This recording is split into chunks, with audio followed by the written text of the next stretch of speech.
We'll rock and roll. Well, welcome back, everyone. Jeremy Martin here again from the Virtual La Jolla Conference. And I know our colleague and friend Matthew McManus at the State Department had hoped to guide you and escort you out here, Assistant Secretary Fannin.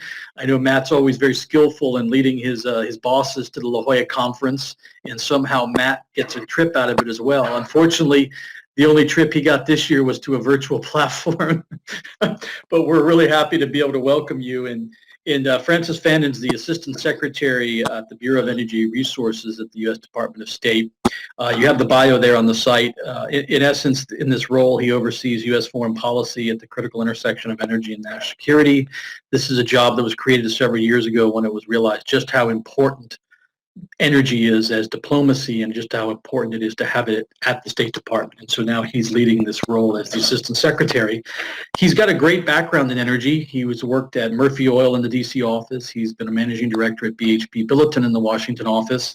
And he was working on Capitol Hill as a counsel to the U.S. Senate Committee on Environment and Public Works during a series of legislation that committee passed and put forth. So, and I also want to commend him for keeping the tradition of the La Jolla Conference, the virtual La Jolla Conference. Every one of our lawyer speakers so far has worn a tie.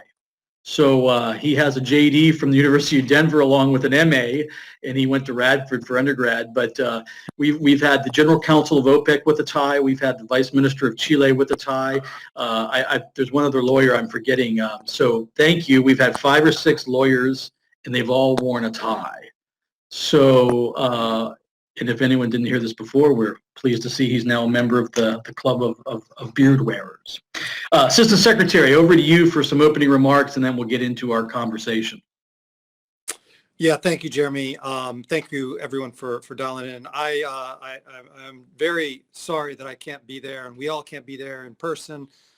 Matt, as you indicated, has spoken quite fondly of this conference. We talked about this many months ago that I have to do it and how great it was. But so hopefully look forward to doing it in person next time.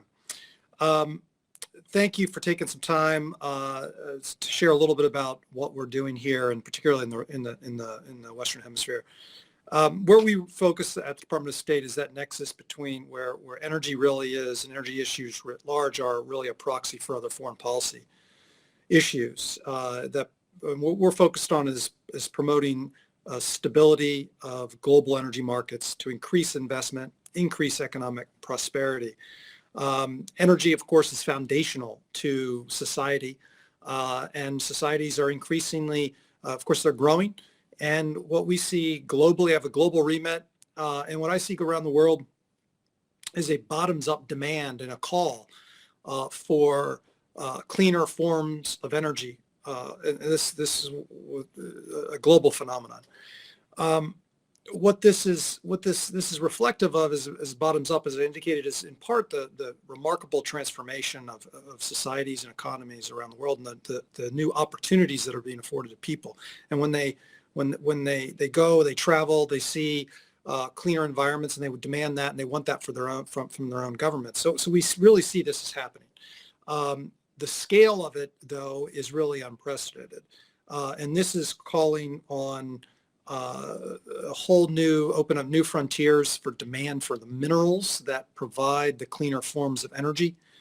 A lot of the battery storage technology, renewables, they're incredibly minerals intensive, and so we are going to see a skyrocketing demand in these minerals. It's not just the U.S. government saying it, but organizations like the International Energy Agency has spoken to this issue. The World Bank, the International Renewable Energy Agency also acknowledges these points. So in this context, Latin America and its tremendous mining sector is going to be one of the drivers for this often discussions around clean energy transition or clean energy transformation, particularly in the lithium, copper, nickel segments. We're going to see significant new opportunities and expansion of existing ones in the region. So it poses the question, so we see this demand for these minerals opening up. It's reflective of the demand for cleaner forms of energy. This begs the question, well, where and are they going to be sourced? How are they going to be sourced? Are they going to be done responsibly? with respect for the environment, and in taking the local community conditions and considerations into account. Is this development going to be there to help drive economic growth and empower communities and opportunity, or is it going to be something else? What we're seeing is, we're focusing on is to try, and this is an issue writ large, we work in partnership with governments around the world to see what is their ambition, and then how can we help them to achieve it. And one of the areas where we've been focusing a lot of time is the issue of this new demand expansion for minerals that drive clean energy technologies, and helping countries to maximize their opportunities in this space, to help them develop best practices for governance, for regulation, environmental stewardship. The U.S. has a long history of doing this, very, very well. Has certainly over the time, lessons have been learned. But we also know that we're not the only one that has good lessons to share. And so what we've done is partner with other founding countries that span 4 continents, countries Australia, Canada, Botswana, and Peru, to come together and form what we call the Energy Resources Governance Initiative, or ERGI. We want to help countries, give them through these various, again, 5 very different countries, different regulatory environments, different geographies, different histories, yet we've all managed to develop a robust resources sector responsibly. Why? What were the truisms through each of these? And so what we've done is we've put together, through that shared experience, a toolkit to help other countries level up their standards to attract the world-class investment all countries demand. That toolkit we launched at PDAC, the Global Mining Conference, right before everything shut down in early March. I'm very happy to see that happen, and that's free. It's an online toolkit, and we invite partners, the stakeholders to take a look and see that. Through ERGI, we want to create a forum for dialogue so that we can increase the investments. So that's one suite of areas. Another area that's really focused on the region is the Growth in the Americas Initiative, or America Crece. It's a whole of government effort which seeks to support economic development by catalyzing private sector investment in energy and infrastructure across Latin America and the Caribbean. Energy security is fundamentally, it affects economic growth and allows a country to prosper. And I would say that in the current crisis and the COVID-19 pandemic, that this is all the more important, where we see where public health and economic really can hasten economic growth and recovery. But through Crece, we're bringing together top policymakers, energy experts, business leaders to work with countries to create those conditions that really will incent investment. It's another truism I've had in this role now for 2 years, is that every foreign official, every leader, they all say they want U.S. investment. And we want to help them attract that, because we see U.S. private sector as an extension of our shared values. And we're confident that U.S. companies operate in the best or best in class. So we want to promote that, and we want to help countries to incent that kind of investment. So we're undergoing a variety of dialogues with countries to underscore the choice that they face and how they can proceed in their own development path. Again, underscore, when countries have choices, so do companies, in terms of where they want to go. And so what we seek to do is to ensure that countries are doing what they can to promote that investment, and also that U.S. companies are given every opportunity at a fair shake. But the U.S. companies, they not just bring the best technology, the best health, safety, and environmental standards, they also respect the sovereignty of their host countries. And I think that's an important point. They're working together in partnership. In the region, we're focused a lot on, of course, on underscoring the importance of stable and open democratic institutions in the Western Hemisphere. With that goal in mind, we continue to seek to advance for the democratic transition in Venezuela. It's a consistently high priority for the administration and one of our top foreign policy objectives globally. The United States continues to support Interim President Juan Guaido and the National Assembly, who are working to peacefully restore democracy on behalf of the Venezuelan people. The former Maduro regime, unfortunately, continues to undermine democratic institutions, carry out human rights abuses, and engaging in rampant corruption. Through the use of our targeted sanctions, we're seeking to curb the regime's access to revenue that it has continued to use to bolster its cronyism. And the U.S. will continue to put pressure on the former Maduro regime to bring about that peaceful democratic transition. In conclusion, energy, all forms of energy and energy technologies is a powerful tool to spur economic development, and managed properly can contribute to political and regional stability and the improvement of the lives of the people of all countries. The United States is structured, our programs are structured around this partnership-based model, and we invite further partnership in all of aspects through bilateral dialogues, through multilateral fora such as ERGI, through providing technical support and assistance to countries across the region. With that, let me pause and look forward to your questions. Thanks. No, that's a great introduction and outline. Several things I want to dive deeper into. But real quickly, could you say do you have handy, and we can certainly share it, but do you have handy the website, the ERGI website offhand? Yeah, it's ergi.tools, which I didn't realize was a handle, but for a toolkit, it makes a lot of sense. www.ergi.tools. Yes. Okay. We're getting some comments from folks who are curious about the website you referenced. So there we go. And I'll take this moment to then dive in. Let's get back to critical minerals a little bit because of what you talked about with ERGI. We were happy at the Institute of the Americas to host a group of your colleagues at the Energy Bureau who I'd commend folks to look at our website. There was a great webinar we did a few weeks back as part of our Critical Minerals and Energy Transition webinar series, really detailed presentation of the ERGI. So commend folks to that. But let me start with this, Assistant Secretary. We've seen just how impactful COVID-19 has been on oil markets. And in fact, later in the conversation, I want to talk to you about that. But let's start not so much on the oil markets, but how you've seen the impacts for underlying business for critical minerals in the energy sector, cobalt, lithium, many of these elements and these critical rare earths you've talked a little bit about that are so key to the clean energy economy, clean energy outlook. From your perspective, how have you seen that impacted generally, and maybe for this audience in terms of Latin America? Yeah, thank you. First,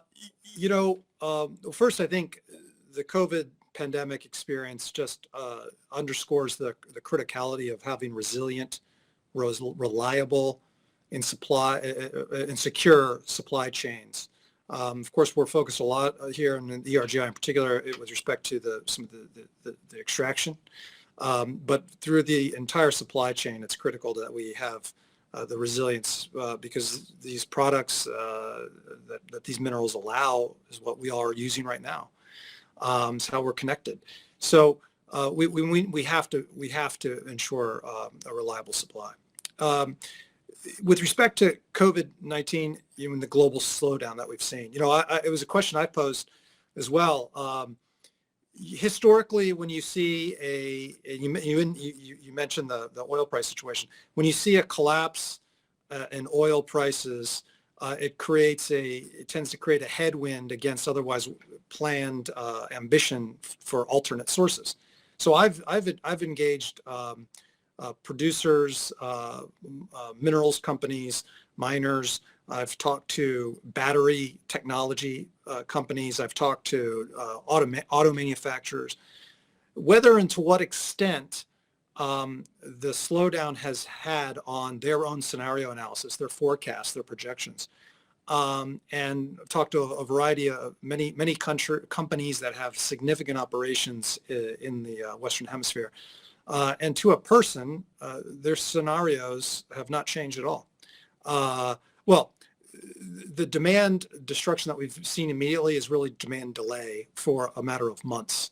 But in terms of their significant investments, I mean, General Motors is opening up a multi-billion-dollar facility in Ohio. They're going to roll out 20 EVs, new line of electric vehicles in a few years. This is continuing on. So the point is the demand for these minerals, this exponential growth that I referenced earlier, this is here to stay. And this interim supply demand issue is not having any real effect.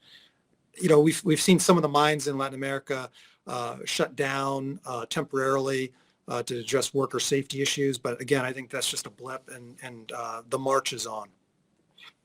We just heard from Minister Rene Ortiz in Ecuador just how important mining has become in that country. And indeed, on Monday, a representative from General Motors talked about EV days and exactly emphasize everything you just mentioned, Frank, in terms of full speed ahead on EVs, no doubt about it. I mean, yes, maybe a pause, a slight blip, but once they got adjusted, no full speed ahead.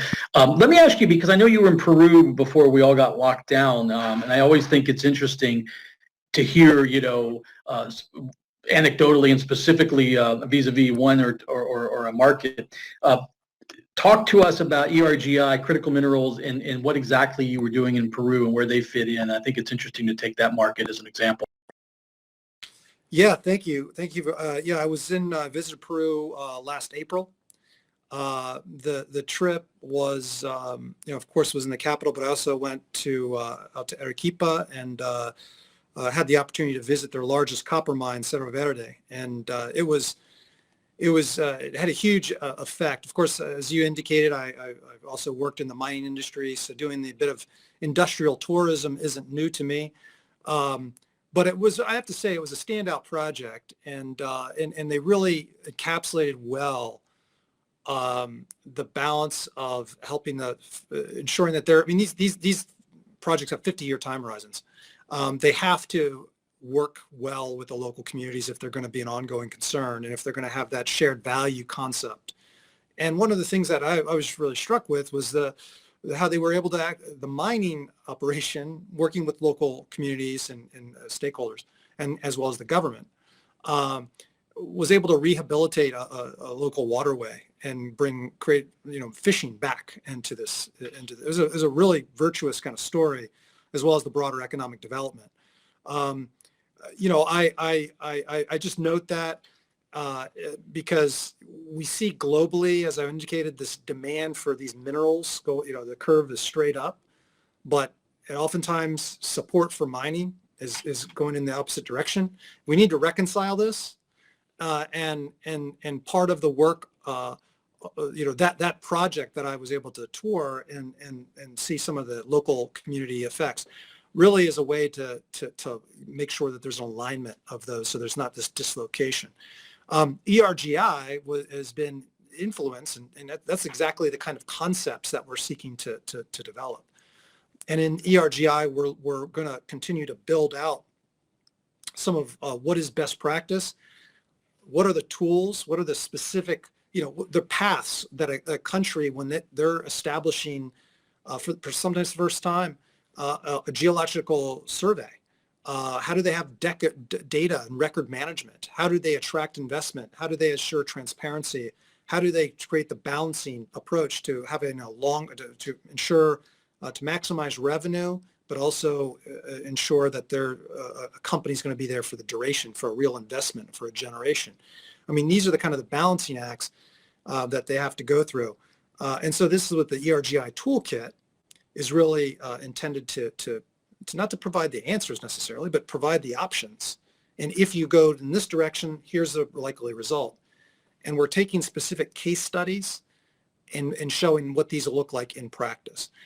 The ERGI toolkit, we talk about modules, and we're going to be expanding the modules over time, working in partnership with our founding partners, and some of these best class examples. I think are really important to demonstrate, and I think that experience in Peru certainly had left an impression on me, and it influenced the development of the toolkit itself. Excellent. Thanks for some of that further insight on ERGI. Let me pivot a little bit because, in apologies to our friends out there for the acronym soup here, but this next one's the one you talked about was not necessarily an acronym, but a new name of an initiative, America Crece. And yesterday we had Elizabeth Urbanis from DOE on a Brazil panel talking a lot about the U.S.-Brazil Energy Forum. So that was obviously a very specific bilateral energy agenda item, but help us dial in a little bit more on just how you see America Crece, this new initiative, supporting energy investors in the region.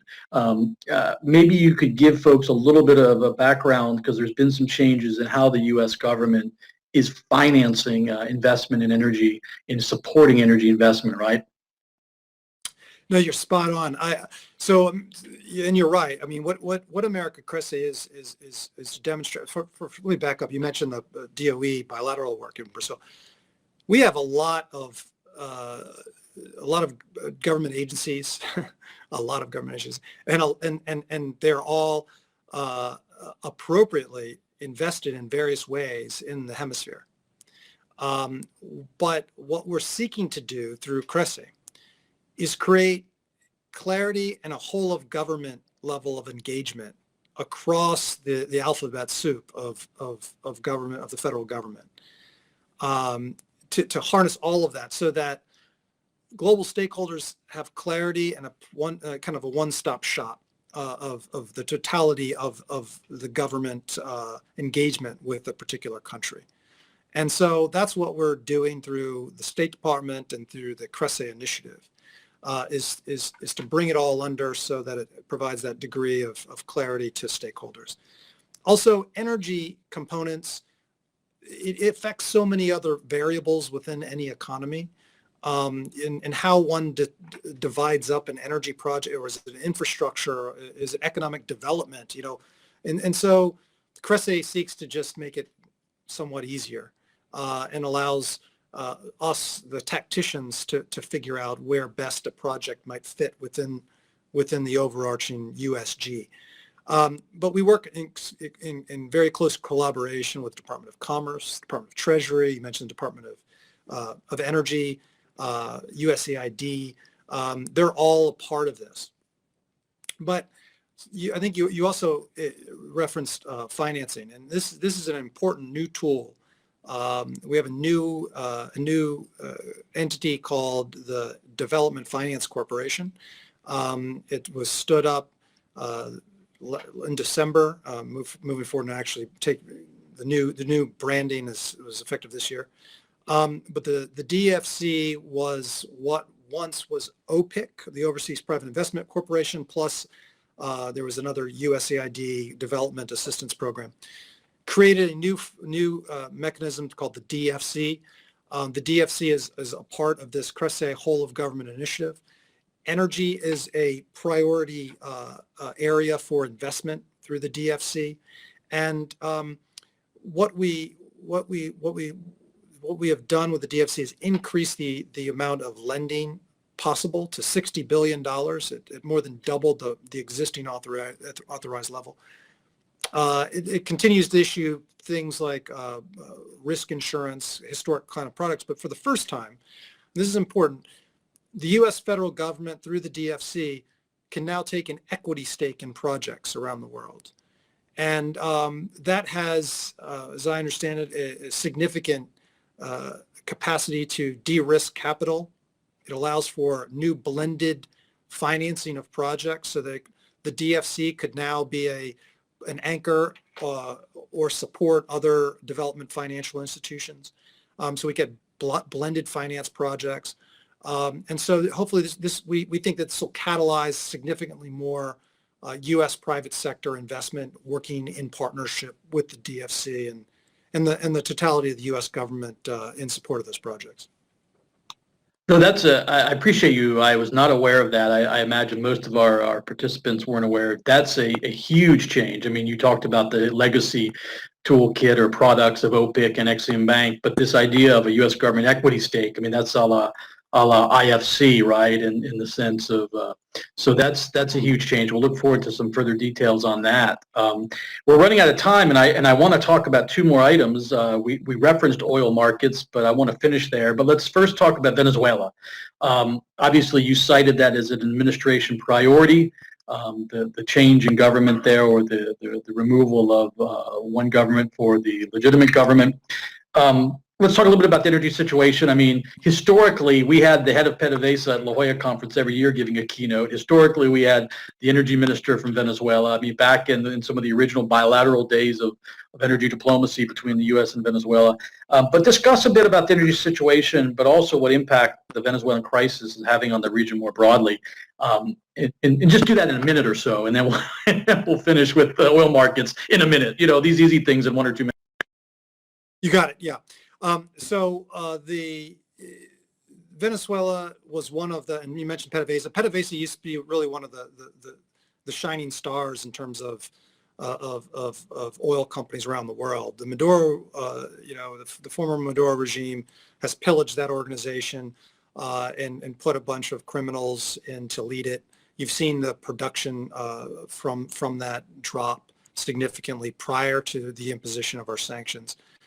We continue to encourage pressure on the former regime and establish a new framework that calls for the establishment of a transitional government that will organize free and fair presidential elections. We have significant. It's in our interest to see for the Venezuelan people.